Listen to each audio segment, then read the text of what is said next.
السلام عليكم ورحمة الله والصلاة والسلام على رسول الله. مرحبا بكم على قناة وصفات سهلة واقتصادية كويزين مريم نور. إن شاء الله تكونوا كامل بخير وفي صحة جيدة وانتم تشاهدوا في وصفتنا لنهار اليوم. في الفيديو تاع اليوم ان شاء الله رايح نحضروا راس الحانوت الخاص بالشوربه فريك، ورايح نحضروا التوابل الخاصه بطاجين احمر، ونوريكم توابل الطاجين الابيض. تابعوا معايا الفيديو، اذا عجبكم ما تنسوش تدعمونا باللايك وتشتركوا معنا في القناه باش تتواصلوا بكل ما هو جديد.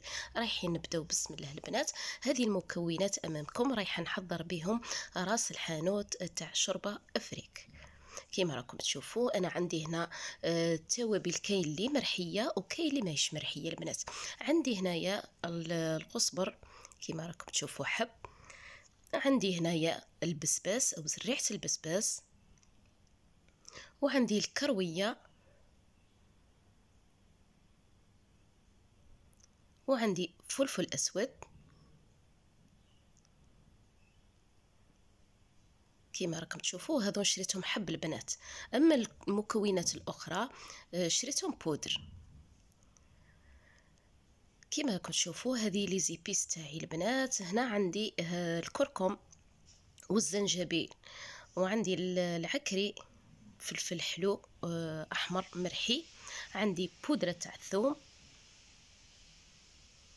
وعندي زعتر يابسه، وعندي هنا فلفل دريس او فلفل قناوه مرحي حار. هنا ممكن تستعملوه، هذا هو البنات مرحي، اللي تحب الحرور دير، اللي ما تحبش ما ديرش. وكاين القرفه بودر.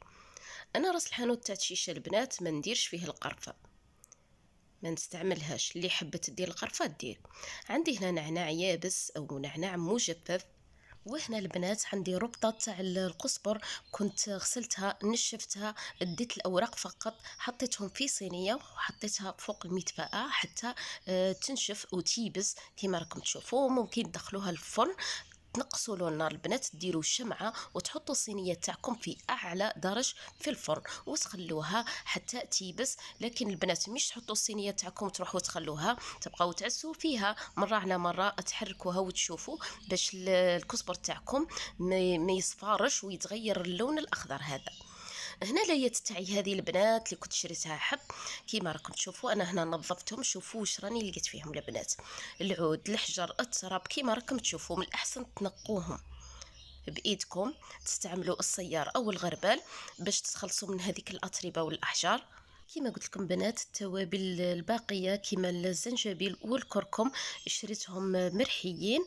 كما تعرفوا الكركم يجي يابس والزنجبيل، وما عنديش الرحايه اللي ترحيهم لي، يعني الرحايه تاعي صغيره ما ترحيهمش وما تعطيش نتيجه اللي انا حبتها. شريتهم مرحيين. واللي ما عندهاش الرحايه البنات ممكن تشري اللايه تاع كامل مرحيه وتخلطي.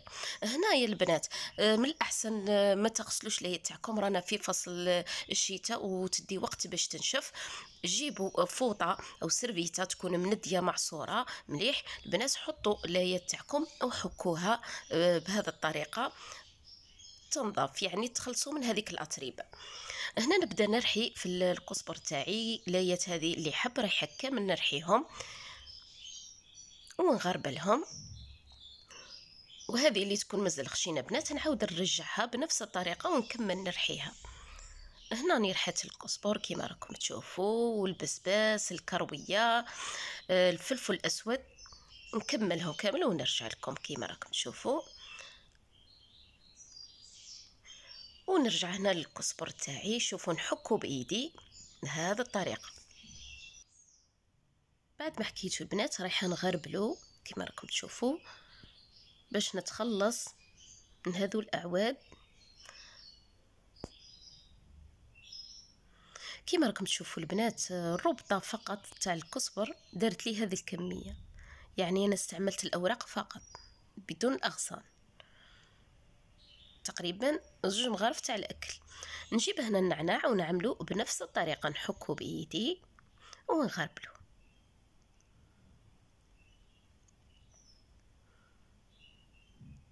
والزعتر ثاني البنات تحكوها، ممكن ترحوها، نحتاج كميه قليله فقط الزعتر. وهنا البنات كاين اللي يدير في الشوربه فريك كيما قلت لكم القرفه، انا ما نديرهاش. وكاين اللي يديروا الكبابه والرند، انا ما نستعملهمش. اللي حبت تدير القرفه والكبابه والرند تستعملهم. انا عن نفسي ما نستعملهمش. رايحه نخلط راس الحانوت الخاص بشيشه فريك. نوريكم المقادير مضبوطه.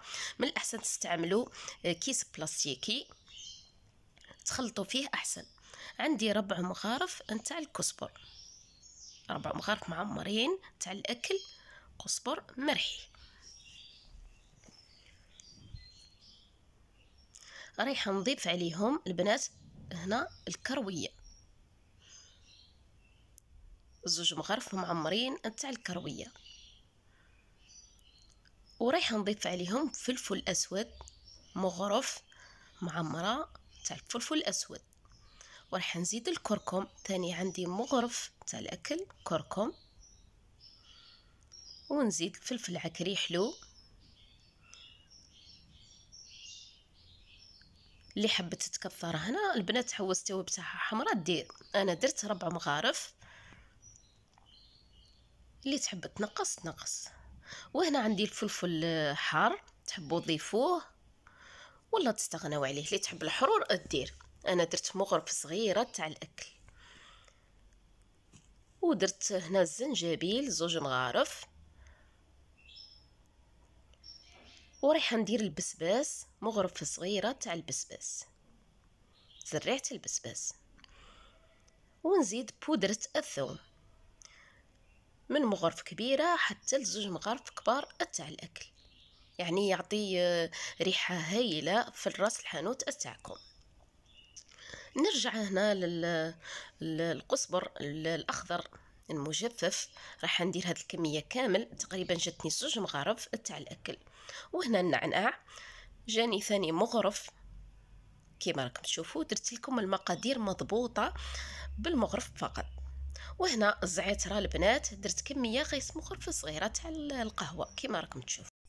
بعدها راح نخلط راس الحانوت تاعي، وكما قلت لكم استعملوا الكيس من الاحسن، راح تخلط لكم بسهوله وتندمج كل المكونات مع بعض. وهنا البنات عذروني كنت نسيت البنات ليت تاعي بعد ما نقيتهم البنات ونشفتهم حطيتهم فوق المدفأة باش ينشفوا ويتحمصوا في نفس الوقت البنات.